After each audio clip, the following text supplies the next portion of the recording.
Listen up, Rangers. Welcome to the Geek Chest. My name's Steve, and today in the Stevie's Custom Monstrosity, we got a Mechanical Ape figure from Kujira Designs, which, if you might know, is Mechani Con from the film King Kong Escapes, which we don't have a proper figure of, so this will be the first articulated figure you can get a hold of, which is this custom made. It's 3D printed. You can see here, this still has like a little bit of the nub marks, but didn't really go too crazy with it. So for the most part, everything looked really good. Like you can see there on the bottom section. But for the most part, where all the nubs, it's kind of hidden. So for the most part, we just kind of painted him and called him a day. But when this comes in, the one we got in was black. Wasn't really much assembly, thankfully. It's pretty much like you'll have to attach the hands, which when you buy this, it comes with some extra hands. You get some gripping hands. You get the open hands. You get the belt, which I haven't actually attempted to put on yet because I'm a little scared to, I'm going to be honest. Because you'll have to pop off the torso section here. Which, for 3D printed parts, it's a bit scary for me. So, mainly I painted it up. Russell could deal with that if he wants to swap them out. But you'll have to use a heat gun or get some heat on the inside of there to help try to soften the resin a little bit and then pop it apart. Which is definitely doable. Just kind of got to angle it through the vents here and get it going. And then you also get the little siren piece here with the lights. But for this one, I didn't really do much of this guy live stream. I don't think. If I did anything live stream, it was probably doing the silver on him. Which I honestly don't think I did that either. He was kind of a quick commission. Because for the most part, the entirety of the figure, I didn't have to assemble anything. So he just came in just black. So all I did was went over this with some silver rub and buff pretty heavily over the entirety of the figure. The only thing I did was I skipped going over the eye section here in the gap. And you'll see here for like the microphone, I kept that as a jet black. So I just did some black paint on the inside of there. Same with behind the eyes too. Because technically it would probably be metal, but whenever you see it in the movie, it's got that really like predominant shading inside of the box there. So I just kept that black. Inside of the mouth, more or less left the same too. Just added a little silver around the speaker bits. Called it a day there. Make it look a little bit more authentic. And then, yeah, it was pretty much just a ton of rub and buff all over the place. Same with on the hands. The only other piece I had to really like kind of pay attention was for the yellowing on the lights here. And try not to get it on the little supports. And I just kept the same thing on here too. We're having the black on the back. And what's fun is these actually swap out. They're just a little peg. No heat required. Then you just pop it. Well, I say that you kind of got to line up. There's a little indent where they line up into. Which also looks really, really sweet. Honestly, too, it's probably one of the better designed 3D printed figures I've really ever got to mess around with. Because for the most part, I've been used to like the Arctic figures or some other random ones where it's just always like, every time I get them in, I kind of have to modify them or do something to make them sort of functional. Or it's like the rubber bands you got to use, which the Zilla is fine. I think it's like an acceptable figure. It's got a very like classic feel to it. Well, this feels like proper like monster arts in terms of like the posability. Because for the most part, it's going to be able to get, you're going to get out of it what you need. It's got ball jointed sections here, which are double, so you can shift that.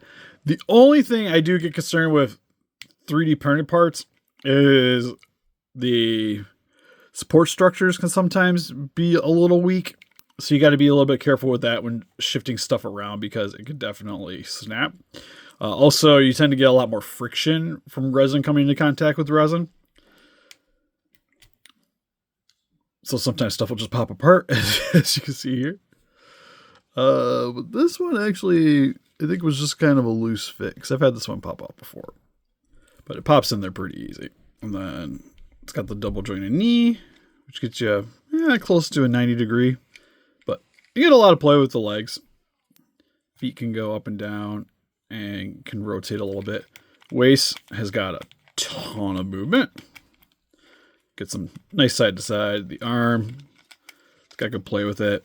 Rotation at the top of the shoulder. And then you get the double jointed elbow. The hand's on a ball joint, but it only really rotates. It doesn't get too much of a wiggle to it. It's got the extra little flap here so you can get the arms up a little bit higher. And the head can go a little bit side to side. It's kind of just the shape of the neck just kind of hinders it a little bit. Get a little bit on up and down there. And then the mouth can move forward and back. Oh, real quick. Forgot to mention for accessories. One thing I actually would have liked is if it would have came with, for the belt here, maybe some like loose canisters. So that you could actually put them with the extra hands. I think would have been really nice. This is kind of give you more of a purpose to have the gripping hands, because without it having some of these to be able to hold on to, just kind of defeats the purpose. It maybe could have just been like one less thing this thing could have came with. Because it's cool that it has it. I like options, but kind of teasing me at this point. So overall, articulation's really, really good. I don't feel like anything's going to break when I'm trying to move things around, which is also a big salad for this guy. The only thing is, it's just like, it's not really con to go along with them.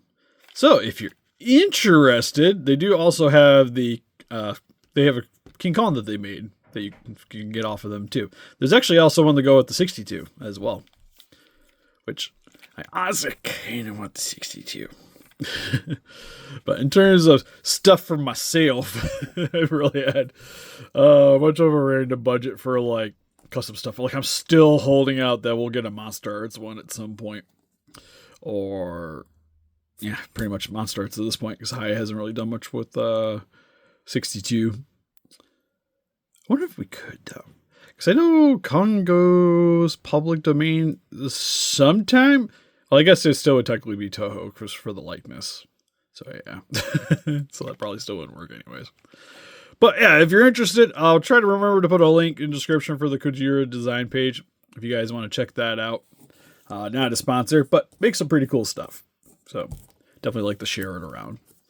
And yeah, let's be going to Brussels. I just got to snap a little picture.